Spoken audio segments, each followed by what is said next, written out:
Cizzzats here, giving you a refresher course in Halo 2's basic and advanced techniques. This is for new players and returning players like myself who haven't played this game in 7 years. First up, general gameplay techniques and midship specific tricks. Here we got the standard BXR. Everybody should know what that is. Along with the BXB.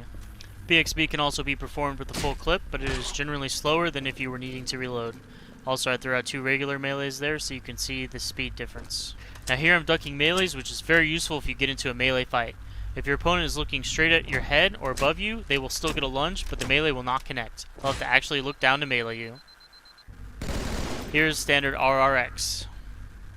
Now we have the RRX, YY, RRX.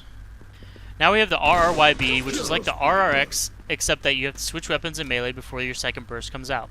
Note that your second burst does not count as coming from your weapon. The damage is instead more attributed to being environmental damage or coming from the Guardians. Note when I killed player 2 there, it said I killed him with a melee. It's as if I meleeed him and then he jumped off the map or killed himself with a grenade. Here you can RRY and walk forward to get yourself killed by the Guardians. This will not count as a suicide or a kill for the other team. I believe this was done by a player on exit wounds at an MLG event when he was trapped in the green room on Lockout and wanted to safely get a new spawn. MLG subsequently banned this trick. Now we have the grenade reload trick. Throw a grenade when you need to reload and tap X a few times as the grenade leaves your hand.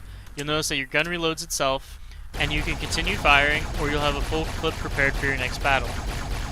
Note that if you do this with the carbine, it will endlessly reload until you run out of ammo. The grenade reload trick can only be done off-host, but does work on land.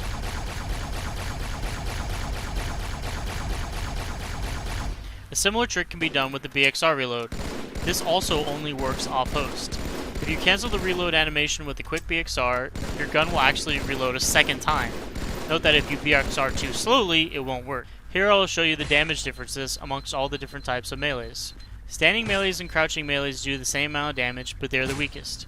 You can still use them to perform a BXR as long as all 3 shots from your burst hit your opponent. However, 2 standing or crouching melees alone are not enough to kill an opponent.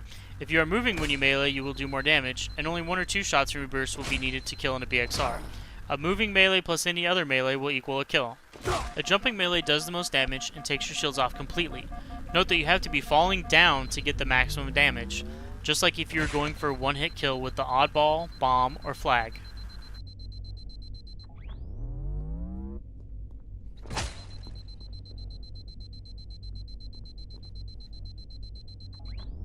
Next are various wall glitches found around Midship and an explanation of what they are. In Halo 2, Spartans lean their head to the right a little bit by default. This, combined with the fact that your reticle camera is centered in the middle of your body, and when you move left or right, your character will push into a wall but your camera will not move, allows you to hide your head or most of your body inside of a wall where you cannot be shot from certain angles, but you will still be able to shoot back.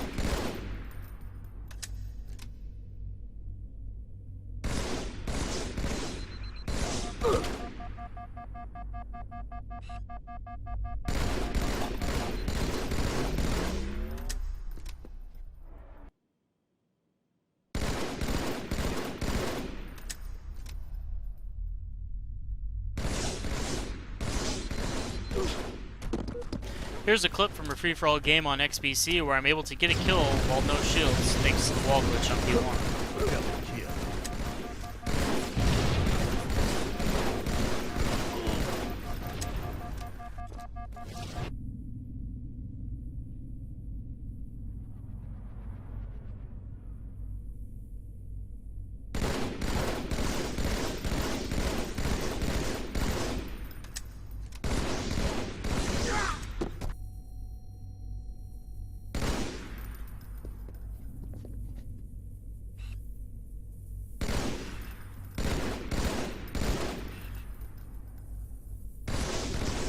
Here's an example of how this works.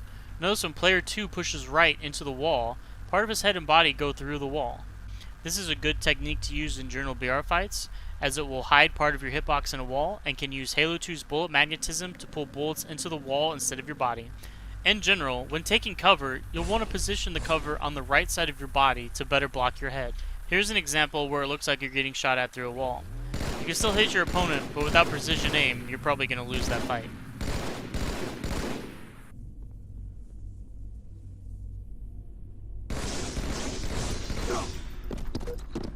For some reason in Halo 2, there are some walls where you can damage opponents on the other side using a grenade. It seems to be an issue where two pieces of geometry connect, such as in a corner. Where you need to land your grenade depends on where your opponent is standing in relation to the wall. Plasma grenades are better for this trick because they have a larger blast radius than frag grenades, and oftentimes frag grenades will not penetrate through the wall. This trick works on both sides of the P3 wings and on both bubbles.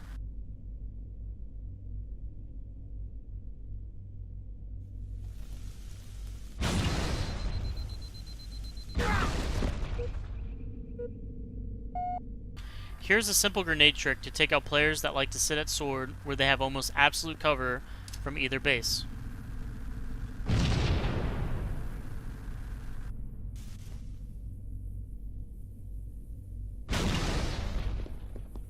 Here's how you can do a short lift up the lifts on Midship. You'll need to walk into the lift at an angle. Typically, walk alongside the wall next to the lift and try to walk into the middle of the lift. Note that if you go too far on the outside of the lift, you won't go all the way up, and if you go too far into the lift, you'll get sucked up like normal and land in the middle of the base.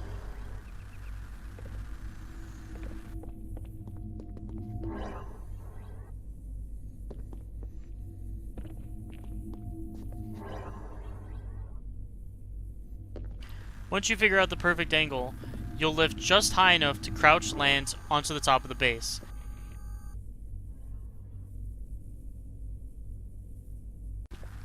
Here I'm showing you the difference between a regular ball toss and meleeing the ball after you toss it.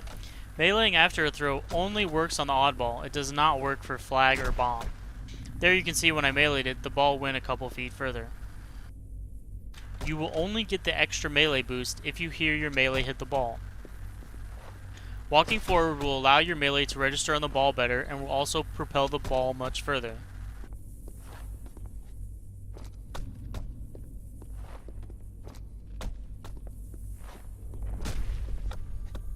As you can see, performing a forward jumping ball melee will propel the ball halfway across the map of Midship.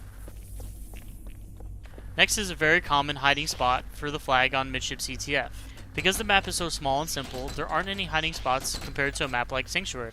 This corner spot, which works in both bases, allows you to hide the flag mostly through the wall.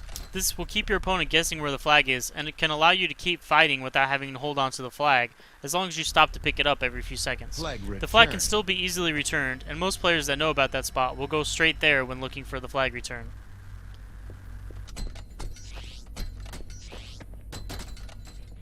Notice the waving flag that is sticking through the wall? I believe that shows up differently for every player, or at least the host versus off-host players. So the flag may not be visible on your screen, but other players may see the flag waving through the wall. Still, this is the best hiding spot for the flag, as long as you can keep your opponent from getting inside of your base. This clip shows that meleeing the bomb does not have any effect on how far you throw it, and the same principle applies for the flag. The bomb and flag have absolute weight and cannot be influenced by player actions, except where you are aiming, when you let go, and if you were jumping or moving or not when you drop the bomb or the flag.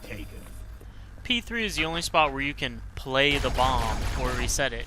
It cannot be picked up or moved by grenades, and both teams will have to wait for the timer to reset the bomb to the middle of the map. You can also place the flag or oddball up here, but the oddball can be naded down. Game over.